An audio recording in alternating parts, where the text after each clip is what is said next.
Hello and welcome back to the Naked Marriage Podcast. We are Dave and Ashley Willis, and on this podcast, we address the truth about sex, intimacy, and lifelong love. And we have a really interesting podcast for you today. I'm just so excited for you to hear it. We learned so much. We had a great conversation with some new friends of ours. But before we dive into today's episode, I want to share another review with you. And this review, I'm very humbled by it. This person, their name for the review is God is Within Her, which I just thought is so cool. And they entitled this review, Best Podcast Out There, gave us 5 stars. And it says, I know, it's so generous, it's so sweet. And the review says, over the past 2 years, I have been working on building my faith as well as doing a lot of self-reflection on bettering myself. This podcast has been so helpful to help me work through struggles personally and within my relationship. It has also helped me with my sense of worth and holding a higher standard in my life. Thank you so much for providing this great content. God bless. Isn't that just the sweetest? I love it. Thank you so much. And I love your name that you have here for the review, God is Within Her, and just God bless you. And thank you to all of you who have left reviews. If you have not left a review yet and you love this podcast, please do so. This is the best way that you can let others know about the podcast. That's right. And we love to read them, whether it's on iTunes or whether you watch these maybe and leave a review on YouTube. All of that is really meaningful. Yes. And again, like Ashley said, we're so excited about today's guests. And they're going to talk about a commuter marriage. A commuter marriage. What does that mean? It means that your marriage, you're living in a different place temporarily. Yeah. You could be from a lot of different scenarios, and you might tune off and say, well, that's not really me. You know, we live in the same house. I promise you, there are going to be nuggets in this conversation that are going to help your marriage. It's challenged us in terms of being more intentional. You're really going to enjoy this couple. So we've got Elaine and Abe Romero.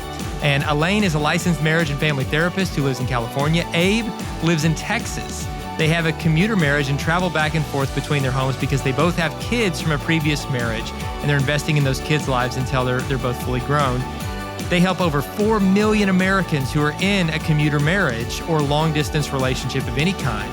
And they have a podcast called Love is in the Air. You're so going to enjoy this podcast. You're going to enjoy connecting with Elaine and Abe. So let's dive in.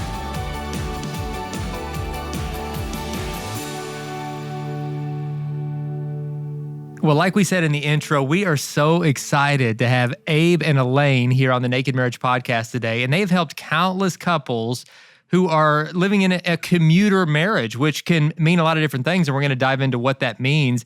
I know where we live, we're in a military community. A lot of our military friends have had different stints in their marriage where one is deployed and they've had to work through that unique dynamic in marriage. Other times you might be living in 2 different cities temporarily or on a semi-permanent basis for, a variety of different reasons. And that can place so many unique challenges on the marriage. But Abe and Elaine, they've got the answers for us because they're living this out and they're making it work in their own marriage and helping other couples as well. So guys, thank you so much for being here on the podcast. Yes, welcome. Oh, thank you. Yes, thank you so much. Perfect. So great. You set it up great. I mean, you pretty much said everything. So that's fantastic. All right. Well, that's the episode. That's all we got. There we go. Thanks, guys. Now we're done. So, and right now, you two are in 2 different places right now. So tell us where you are. Right. So I'm in California. So we have a home in California and in Texas. And Abe and I actually, we both had previous marriages. And so this is our second marriage. And we have children from previous marriages. So the reason we are in a commuter marriage is due to our children. We actually grew up together in California, went to the same church and the same church camps and reconnected later in life. And when we started dating, we were like, how are we going to do this?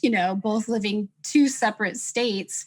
And we didn't want to uproot our children. So we just kind of made the decision at some point, especially when we jumped from dating to marriage, we made that decision that we would be the ones to make the sacrifice. And that's not to say that that's not right for other people, but it was right for us. Sure. And eventually Abe then will move here to California with me.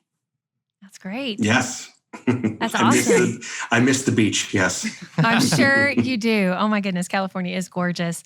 So what would I know Dave talked a little bit about this, but you guys are the experts when it comes to this and you're living this out. How would you define a commuter marriage? Like what would be the definition that you would tell somebody who's kind of still like, I'm not really even sure what they mean by that? Right. So, Abe, is it okay if I go ahead and take that? Yeah, you're the expert in this, yes.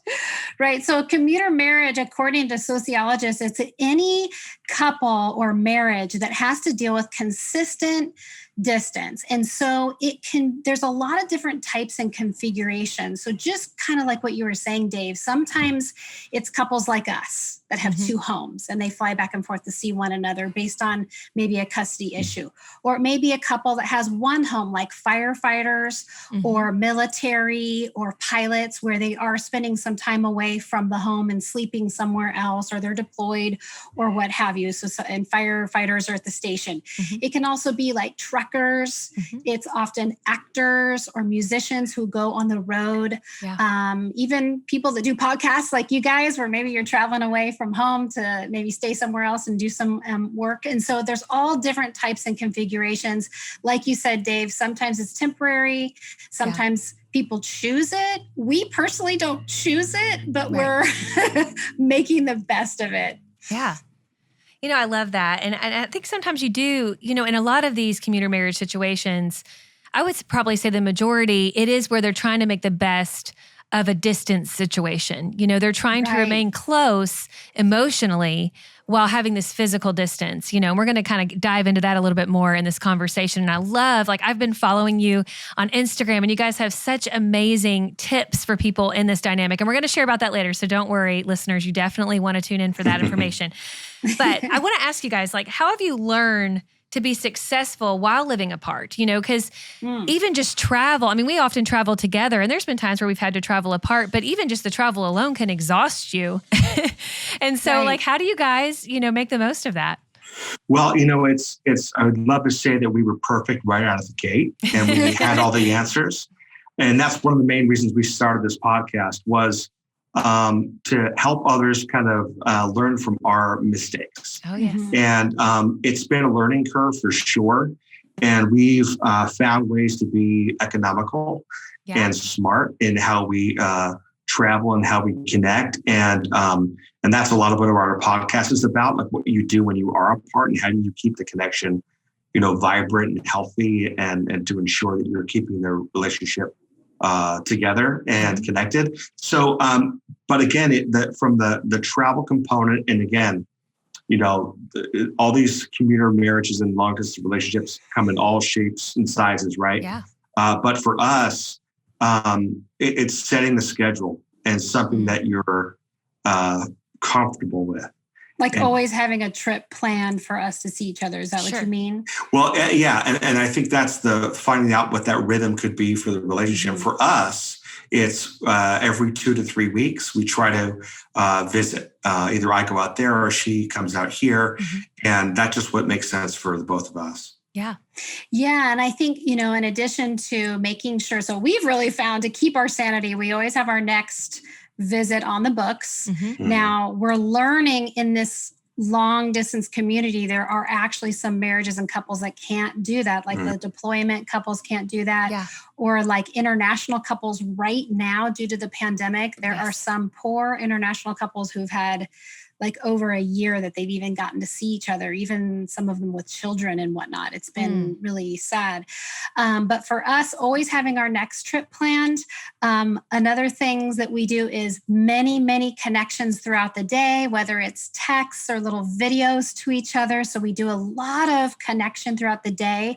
And I think the other really big one that helped me a lot just in kind of my mental health side of it is that we invest a lot in our dates at a distance. So yes, it's exciting to be with Abe. I'm flying there on Friday and we have some plans and it's always so exciting to be together. But then when we're apart, we have to be very intentional about having dates planned for the weekend. Yes. Because we're working during the week and everything, and he's investing in his children, I'm investing in mine.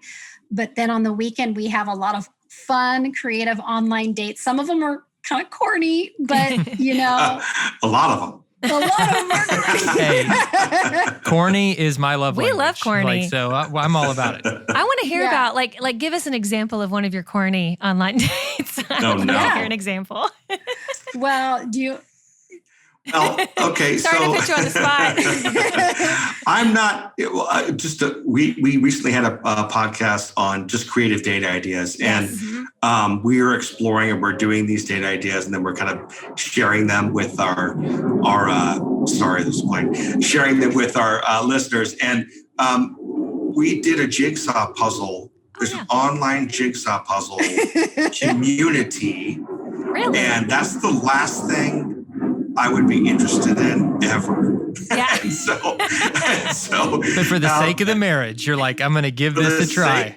Exactly. I will, tough this out. And the flip side, the funny side about this is that Elaine loves jigsaw puzzles. I love jigsaw puzzles. Awesome. And it was fun to find this online one where you can actually go in, and we could do one on our own, or we could join a group. And so we had some fun playing around with that.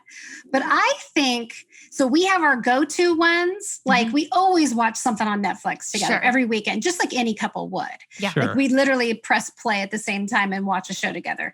But then don't you think our favorite one is, we call it Who Played It Best? So what we do is we pick a recipe, we buy all the ingredients, we cook it, we cook together, and we wear like headphones. We don't usually see each other. And then at the end, we share, like we take a picture of the actual, like we played it and we share it with one another. And then we kind of have a competition on our social media. Like all of our friends and family will, vote on who played it best. So I think that's one of our favorites. That's really fun. It's funny too, because it never comes down to the dish and how the actual food looks. It's the plate and the drink next to it. So someone goes, I like what Abe's drinking better than what you're drinking. So I think Abe. And like, you're not even looking at the food. I know you. That's a really creative idea. It's very clever. Yeah, I love that. And what I love about it is, honestly, you guys are removing so many excuses from couples even who do live in the same town 24/7, because so many couples that live right together, they take it for granted, and they're never intentional about making meaningful time together with their date nights or or doing activities together, or like, oh, you're really into jigsaw puzzles, let's do a jigsaw puzzle together. You're really into cooking, let's find a fun way to do that together. Right. And so you guys, by being so intentional, actually are finding more connection points with one another, with thousands of physical miles between you, than a lot of couples who live under the same roof 24/7. Right. And so that is one thing we found about our marriage, is that we were like, as much as this is hard and we wouldn't choose this, and we're excited to close the distance someday, it is. There's some really positive parts to it. And this is one of them. We are much more creative than probably if we were just at home. It might be like, hey, what do you want to do? You want to go get a dinner? You know what I mean? Yeah. And so we're not as much in a rut. We do all kinds of different things. You have to for your sanity. So and one of the things that we found as well is that, and a lot of the topics come up with the traditional marriage compared to a commuter marriage, is that it's just those little ways to connect all day and to keep it fun, whether it's flirting or being silly or trying to shock one another with something crazy. Yes. And you have to do those things in a distance relationship, right? Yeah. But why not in a traditional marriage? Right. Why not keep those things up? Because it's all fun. Keeps it fresh. And it does. Exactly. No, I love that. And I think, just like what Dave was saying, I think in a commuter marriage, you are forced to kind of do that because there is that physical distance.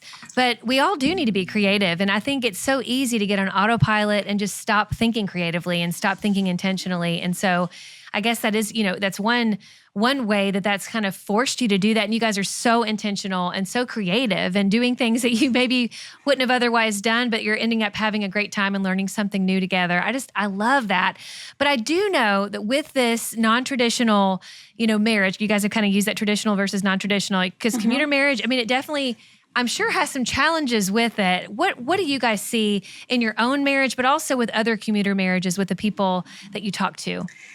Yeah, that's a good question. And we're on a lot of forums. So we do see a lot of people asking, questions and talking about it, because we're kind of not only supporting people in commuter marriages, we also support long distance relationships. Yes. So, yes. Which is interesting because we're kind of like the old people of the group, because in long distance relationships, it's a lot of even younger couples. But I think we did do an episode on the challenges in distance. And one of the biggest ones is probably trust. Oh, yeah. It is. It's hard when you're not home with one another and touching base regularly. And in our own personal lives, I came from a past marriage where there was some betrayal. So it was funny because I was kind of sharing with Abe, if you think about it, I used to think to myself, I'm probably the last person that should be in a commuter marriage, just because I have trust issues from the betrayal trauma as it is. However, then I realized, just in my own kind of quiet time with God, that maybe I'm the best person to be in this kind of marriage, because God is really, I think, honing in on that trust muscle with me. And that becomes a very important component of our marriage, is talking and dialoguing on a regular basis about the trust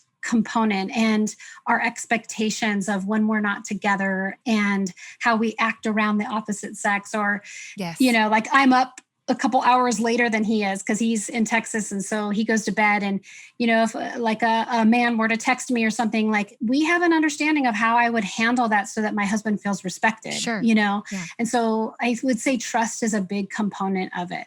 Right. And boundaries, even I know when you are apart, I can see where, that the trust issues could creep in, because you just aren't physically with each other enough to kind of see even their eyes. I think because there's that, you get to know your spouse to where you can see if something was funky that day. If you're like, okay, something's up, we need to have a conversation, and that can be hard when there's that distance. And so do you guys have some ground rules in how you maintain your trust and how you are vulnerable and honest with each other? Well, one of the things, that you mentioned, and that was kind of going through my head, is that I'm not a fan of having a conflict or an argument by text. Oh, yeah. Oh, me either. I know that there's a reason behind it. We want to protect our kids from some of their arguments and things like that. But I am so face-to-face, and we need to be at least seeing each other's eyes and looking into each other's, then you can see that my okay is not okay. Right. It's so true. Yeah. It's okay. It really is. No, I understand. It's not like, oh, please. And a lot of times that gets confused. Lost to the text. Yeah, I'm a big fan of video interface when we have conflict. And that's one of the challenges we have for sure. Yeah. I can't believe you're going to air that dirty laundry. I love it. So what I'm basically saying is that I'm right. We should not text. No, but it is funny. A lot of times when we're starting to get a little, argumentative in text, he'll be like, he'll Google Duo me. So we use Google Duo, which is the face-to-face. And so I always know, I'm like, I have to look at it. The other thing is he often says, can I pray for us? And I'm like, you had to bring Jesus into the argument. Right? There you go. No. Yes. That's when we're connected. Like, thank you, Jesus. Yes. Yes. Look, we need Jesus in this room right now with both of us. Yes.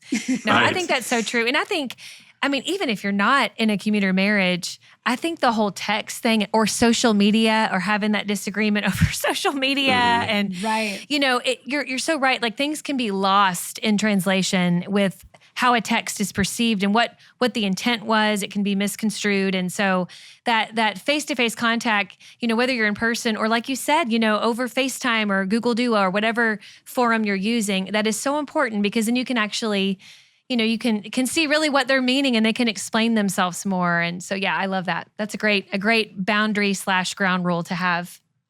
Yeah. I love that. We try to. That's awesome. One dynamic I'd be interested in is like, what is, and you mentioned like bringing other people kind of alongside you with like the plating competition and getting other people involved. But what does community look like for you two? Because I know that the primary focus obviously is like, well, I've got I got to focus on my marriage from a distance. But in terms of friendships, both like individually, like community through church, community through, through friendship, and also like as a couple trying to connect with other couples for just support and accountability. What does community look like in a commuter marriage? Because I know that's got to be a unique I don't dynamic think we've as well. ever been asked that. That's a great question. We do have it. Now that's been a little bit weird right now in the pandemic. Sure, yeah, for everybody with social, but we have certain friends and family. What's funny about California is we both have friends in California, a couple of friends in California, because he once lived here too. Mm-hmm. And so we have a lot more friends and family in California, but we have some in Texas as well that we try to go out with. What's interesting about like even the church component, I'm very involved and I have a partner ministry. I'm a marriage and family therapist. So I'm in a partner ministry with my church, Rancho Community Church out here in California. And so Abe has really become kind of in that fold. And what's been great about the pandemic is now we kind of watch church together online when we're not together. And then when he's here, we go and actually attend services together. So that's been kind of fun. But the other part of it too I think that's important is what we found, especially since starting our podcast, is that there's an online community that leans on each other all of the time. And we are one small sliver in that support column in terms of providing that connection and that information and education that these people they're starving for. Mm-hmm. But we've come across several different forums online that these people really rally around each other and are supporting one another. And with the pandemic, it's really become the online component's become a huge part of that.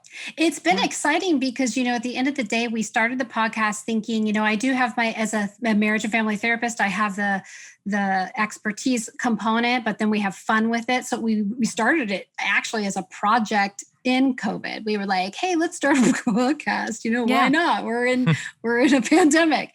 And then it just evolved where I remember saying to Abe one day, I needed this. Like this was something I really had needed because I know there are about 3 or 4 women that I know I can contact at any time and say, I just left Abe. I'm home. I'm having a hard day. And like, I just know an international couple that were just together and she's just got back. And I was like, how are you doing? Like, call me, text me anytime this week because I know she's in kind of a hard place. Yeah. So it's really become a whole new community for us just in the last few months. So that's been exciting.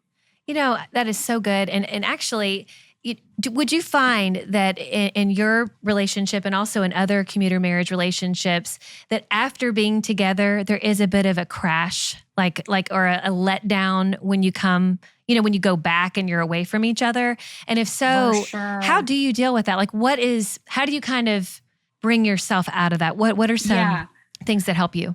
Well, it's funny that you say that. Whenever I fly home, one thing I always do is I go on Instacart and I get my groceries ahead of time. So that when I come home, I don't have to go to the grocery store or anything. I get that delivered. So I just give myself that freedom not to have to go do that step.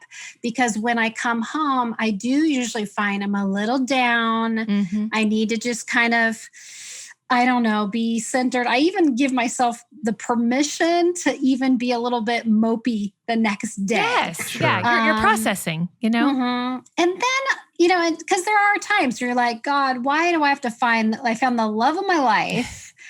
And yet I have to live apart from him for a while because we have a few years to go. We're kind of waiting for his twins to be off to college. And so it's hard and it's tough. And so then after about a day of that, the other component that's super important is we have learned we have to invest in our lives apart from one another. So whether that's pouring into a project in work or investing in our children, or I really make sure I have a lot more depth in my friendships now because I do spend a lot more time just with my girlfriends, or even like hobbies and projects and things like that. So I know that's helpful for me. I don't know. What about you, Abe? Well, there's there's a counterbalance there. Yes. because there's the elation and the excitement when we see each other. And so that's like so heightened. So fun. And then when you leave, of course, it's a big letdown. But as Elaine was saying, when you can focus on other areas of your life, and for me, it's a little easier because my kids are younger. I have twin boys who are 14 years old, and they're got a lot to deal with. But and Elaine's children are older, and they're more kind of they're college age their own now. thing. Awesome. And so for her, it's a little more challenging, and that's the kind of disparity we have. But meaning I'm lonely more than he is. Right. So it's balancing that, but it kind of evens out because there's such a high, and then of course such a low when we have to say goodbye. And then there's the ramping up of when you see each other again, right? Of the anticipation. I'm sorry. That's one thing. Oh, no. But what you're saying is Abe and I interrupt each other all the time on our podcast. So I always try to be you more than me. Well, that's true. And so that's why I'm always like, I got to remember to be on better behavior when I'm on other people's podcasts. But it's so funny because there was a time when we were first starting this relationship and dating and marriage, and I was really down and depressed about it. And I remember telling Abe, I'm going to make a list. I'm going to make a list of all the awesome parts about being in a commuter marriage. And so I made that list, and we actually have a whole episode on that list. And one of the things on that list, Ashley, is the anticipation. Yes. So one of the perks, there are a lot of positive things about being in a relationship like this. One, I get the bed to myself after he leaves, which is super nice sometimes. You would love that. Those of us who appreciate space in the bed. That's right. So I do like that. And then there's also just the anticipation, so for example, I'm flying out Friday. So today is Wednesday. So I do start to get that, it's like Christmas Eve. Wait. You're getting excited. You go to the airport, and it's just like super fun. So yeah. And I think what I hear both of you saying is just trying to find the good things, because you don't want to dwell on, you can own the fact that some of these things are challenging and you guys are making the best of those challenges. But I think when you can focus on, during this season of having to live at a distance, on the things where, what's causing you to grow in certain areas that maybe you wouldn't grow if you weren't having this commuter marriage, dynamic right now, and finding the good and the anticipation and the elation that you're describing. So I love that. And I know that listeners and those who are watching on YouTube, there's so much to gain from this. And even for those of you who are not in a commuter marriage, I think we can learn a lot from what Elaine and Gabe have shared today. Oh, absolutely. Abe, I'm sorry, I called you Gabe. Abe. I know your name. And I think that there's so much in the intentionality and the creativity and just making the best of a non-traditional situation and finding the good in it. I think we can all learn something from that. Absolutely, yeah. The intentionality, I think that's a key word. And you guys have really modeled that and continue to. And the way that you're working together as partners to help other couples, and you're doing that on a big scale. They've mentioned their podcast several times, but not by name. It's called Love is in the Air. Yes, and so which is look the that up. perfect name. Oh, it's perfect. I love it. It's just So wherever you get your podcast, look up and subscribe to Love is in the Air. But how else can people contact you? Where people want more information, they need more Elaine and Abe in their life. They do. Where do they go? They need more. So our podcast is Love is in the Air podcast. On Instagram, our support page, which is probably where we put the most up, is at Commuter Marriage Support. And on Facebook, I think we're just Love is in the Air, correct? Right. Yeah. So that's kind of our main support that we have right now. But we're just having a great time. We're kind of new at this whole podcast thing, but we're having a blast and just absolutely loving the community that's coming around us. Yeah. And your naturals. I was going to say, you're so great at what you do. Thank you. I encourage people, their Instagram page has so many great ideas. Like, they really put out some awesome date night ideas and just very creative and fun. And I love how creative you guys are with all of that. So I commend you on that, and keep up the great work that you're doing. Thank you. Well, and I feel the same way about what you guys do. And I'm always sharing. I know you probably can see I'm sharing things that you put on both my personal and my professional page. So I really appreciate that. Oh, no. Well, that means a lot. You guys are awesome. Thank you. You guys keep up the great work you're doing. And thank you for all the encouragement you're giving to others. And we'll look forward to seeing you next time. Yes. Yes. Thank you for having us. Thank you. Thank you for having us. My goodness, that was such a cool interview. They are just delightful people. And I learned so much from that interview. I really did. Yeah. I mean, thank you again, Abe and Elaine, because I want to be more intentional in how we connect. And creative on our date nights and otherwise. I hope you guys encouraged that, those who watched and listened. So thank you. Thank you, Naked Marriage Podcast family. As always, love for you to leave a review. Love for you to share this link in a direct text message with somebody that might be in this exact dynamic, or just share on your social media for anybody, because I think anybody in any situation could really benefit from this. Right. Also, you can find us on Instagram at Dave and Ashley Willis. Find our YouTube channel where this podcast will live, and you can watch that and other things as well. Find us on Facebook, and we just really appreciate you guys. We do. Thanks for tuning in, and we'll see you next time.